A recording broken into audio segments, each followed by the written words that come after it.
Bom dia, eu quero começar esta manhã com uma pergunta. Não é uma pergunta de catecismo, não é uma pergunta que se responde com frase decorada, é uma pergunta que exige silêncio, que exige coragem, que exige, talvez, uma honestidade que a gente evita há muito tempo.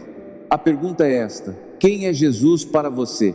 Não quem Jesus é para o seu pastor, não quem Jesus é para a sua avó, não quem Jesus é segundo o catecismo, segundo a teologia, segundo o livro que você leu ou o vídeo que você assistiu. Quem é Jesus para você na sua vida real, na sua rotina, nas suas decisões, no seu medo, na sua solidão, no meio do trânsito, no meio da crise, no meio da noite em que você não consegue dormir? Essa é a pergunta que Jesus faz no Evangelho de hoje. E antes de respondermos, precisamos ouvir como ela foi feita. Jesus está em Cesareia de Filipe, uma região pagã, distante de Jerusalém, longe do templo, longe do ambiente religioso confortável. E ali, naquele lugar improvável, ele para e pergunta aos discípulos: quem dizem os homens ser o Filho do Homem? A resposta vem rápida, segura, bem informada. Alguns dizem que é João Batista, outros que é Elias, outros que é Jeremias ou algum dos profetas. Respostas bonitas, respostas respeitosas, respostas teologicamente aceitáveis. Jesus é comparado a grandes nomes, grandes figuras, grandes referências da história de Israel. Mas Jesus não se contenta, porque ser admirado não é a mesma coisa que ser conhecido. Ser comparado a um profeta não é a mesma coisa que ser reconhecido como Deus. E então vem a segunda pergunta, a pergunta que muda tudo, a pergunta que atravessa 20 séculos e chega até este momento, até esta manhã, até o lugar onde você está agora. E vós quem dizeis que eu sou? Vós, não os outros, não a opinião pública, não o que as pessoas falam. Vós, vocês que me seguem, vocês que deixaram tudo, vocês que dizem crer, quem eu sou para vocês? Pedro responde, e a resposta de Pedro não é fruto de estudo, não é resultado de inteligência, não é conclusão de um raciocínio brilhante. A resposta de Pedro é uma revelação: tu és o Messias, o Filho do Deus vivo. Jesus confirma: feliz és tu, Simão, filho de Jonas, porque não foi um ser humano que te revelou isso, mas o meu Pai que está no céu. Perceba, a fé verdadeira não nasce de informação, nasce de relação, não nasce de saber sobre Deus, nasce de encontrar Deus. Pedro não repetiu uma lição, Pedro confessou uma experiência. Ele olhou para Jesus e reconheceu nele algo que a carne e o sangue não podem revelar, algo que só o Pai revela, no silêncio do coração, na intimidade de quem se deixa tocar. E é exatamente aqui que a pergunta se torna incômoda, porque muitos de nós temos respostas prontas, sabemos dizer quem Jesus é, sabemos recitar o credo, sabemos cantar Tu és o meu Senhor com os olhos fechados e as mãos levantadas. Mas se alguém nos perguntasse de verdade, olho no olho, sem plateia, sem microfone, quem é Jesus na sua vida concreta? Talvez a resposta demorasse, talvez viesse com hesitação, talvez viesse com vergonha, talvez não viesse, porque uma coisa é saber quem Jesus é na doutrina, outra coisa é saber quem Jesus é na crise, na dívida, no diagnóstico, na traição, na solidão de um domingo à tarde em que a casa está vazia e o peito também. A primeira leitura de hoje nos fala sobre chaves. Deus tira a chave da casa de Davi de um administrador infiel e a entrega a outro Eliassim, que será um pai para os habitantes de Jerusalém. A chave é símbolo de autoridade, de responsabilidade, de acesso. Quem tem a chave decide quem entra e quem não entra. Quem tem a chave abre e ninguém fecha. Quem tem a chave fecha e ninguém abre. E no Evangelho, Jesus entrega essa chave a Pedro: eu te darei as chaves do reino dos céus. Mas repare, as chaves não são entregues antes da confissão de fé. Primeiro Pedro reconhece quem Jesus é, depois recebe as chaves, porque o poder de Deus não é dado a quem tem capacidade, é dado a quem tem fé. A autoridade espiritual não nasce do talento, nasce da relação, nasce de olhar para Jesus e dizer: com tudo que se é, tu és o Cristo. E Paulo, na segunda leitura, se ajoelha diante do mistério e exclama: ó profundidade da riqueza, da sabedoria e da ciência de Deus! Como são inescrutáveis os seus juízos e impenetráveis os seus caminhos! Paulo, o teólogo, Paulo, o intelectual, Paulo, o homem que escreveu as cartas mais profundas do Novo Testamento. E no fim, o que ele faz? Não explica, adora, não define, contempla, porque Deus é sempre mais do que a nossa capacidade de entender. E a fé madura não é aquela que tem todas as respostas, é aquela que se ajoelha diante do mistério e diz: tudo é dele, por ele e para ele. Eu quero falar agora com quem carrega nos ombros a responsabilidade de uma família: pais, mães, avós que criam netos, tios que assumiram filhos que não são seus, irmãos mais velhos que se tornaram pais antes do tempo. Vocês sabem o que é ter chave. Vocês carregam chaves todos os dias: a chave da casa, a chave do carro, a chave da decisão, a chave do sustento. Vocês abrem portas para que outros possam entrar. Vocês fecham portas para que o perigo fique do lado de fora. Vocês são, muitas vezes, a única estaca firme na vida de alguém. E ninguém pergunta como vocês estão. A mãe que acorda às 5 da manhã, prepara café, marmita, roupa, leva filho na escola, vai trabalhar, volta, cozinha, limpa, ajuda na lição, coloca para dormir e quando finalmente se senta, não tem mais energia nem para rezar. Essa mãe precisa ouvir hoje que Deus a vê, que Deus sabe, que cada porta que ela abre por amor é uma porta do reino.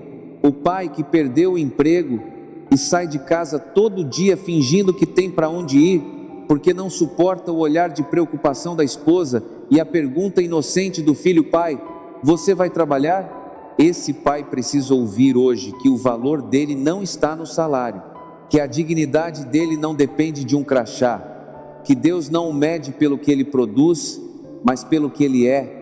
O avô ou a avó que está criando netos porque os pais não puderam ou não quiseram e que sente o corpo cansado, as juntas doendo, a paciência diminuindo, precisa ouvir hoje que o que eles fazem tem uma dimensão eterna, que Isaías diz que ele assim será um pai para os habitantes de Jerusalém, e que essa frase se cumpre nesta manhã em cada avô e cada avó que escolhe amar quando seria mais fácil desistir.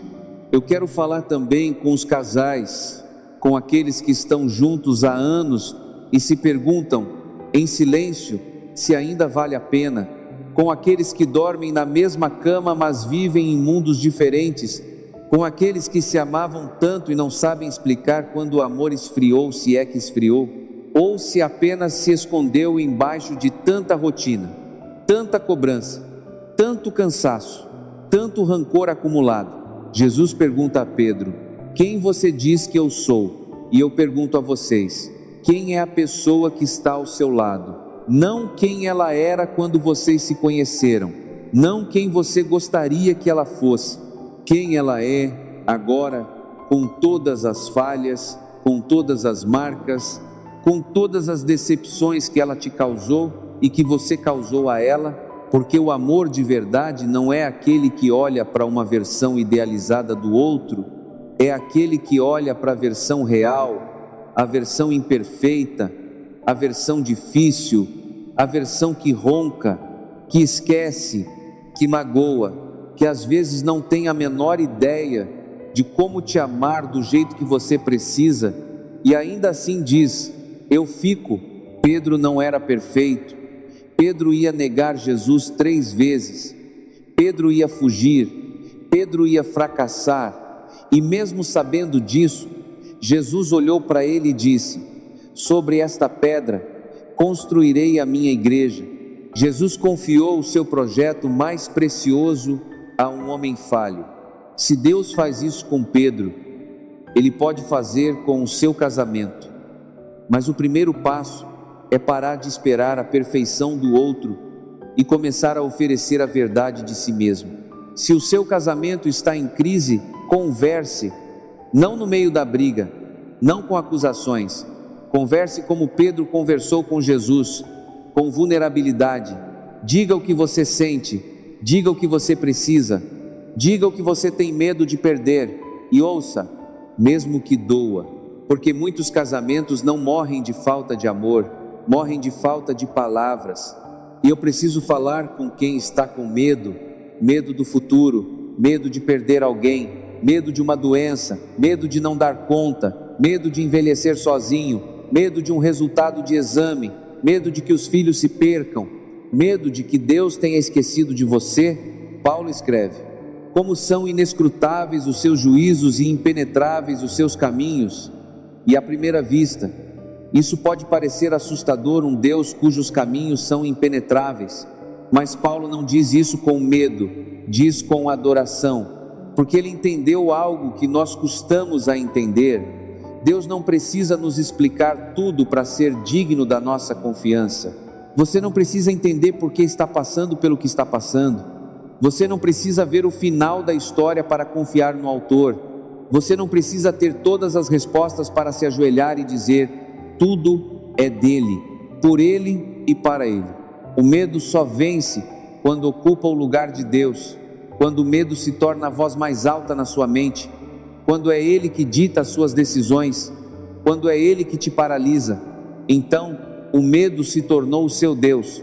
Mas quando você olha para o medo e diz, como Pedro: tu não és o meu Senhor é o Cristo, o Filho do Deus vivo, o medo perde o poder, não desaparece, mas perde o poder. Pedro teve medo muitas vezes depois daquela confissão em Cesareia de Filipe, teve medo na tempestade, teve medo no Getsêmani, teve medo no pátio do sumo sacerdote, mas sempre voltou para Jesus, porque a fé não é a ausência do medo, é a decisão de não deixar o medo ter a última palavra. Vamos rezar. Senhor Jesus, tu nos fazes hoje a mesma pergunta que fizeste a Pedro naquele dia em Cesareia de Filipe, e nós queremos responder, não com palavras decoradas, não com respostas de catecismo, com a nossa vida. Tu és o Cristo, tu és o Filho do Deus vivo, tu és aquele que dá sentido ao que não tem sentido, tu és aquele que sustenta o que está prestes a desmoronar, tu és aquele que encontra o que está perdido, tu és aquele que ama o que o mundo considera indigno de amor. Abençoa os pais e as mães que carregam chaves pesadas, dá-lhes força para continuar abrindo portas, dá-lhes descanso quando o corpo pede trégua, dá-lhes a certeza de que o que eles fazem por amor não se perde nunca. Abençoa os casais que lutam para permanecer juntos, dá-lhes palavras quando o silêncio se torna insuportável, dá-lhes paciência quando a irritação quer dominar, dá-lhes a graça de olharem um para o outro e reconhecerem, por baixo de todas as falhas, o rosto de alguém que merece ser amado. Abençoa quem está com medo, quem não dorme, quem treme diante do amanhã. Que a tua voz seja mais forte do que a voz do medo, que a tua presença seja mais real do que a escuridão. Ó profundidade da riqueza, da sabedoria e da ciência de Deus!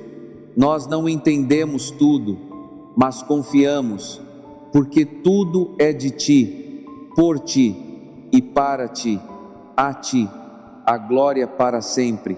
Amém. E agora, como comunidade de fé edificada sobre a pedra que é Cristo, rezemos juntos a oração que Ele nos ensinou. Pai nosso, que estais no céu, santificado seja o vosso nome, venha a nós o vosso reino, seja feita a vossa vontade, assim na terra como no céu.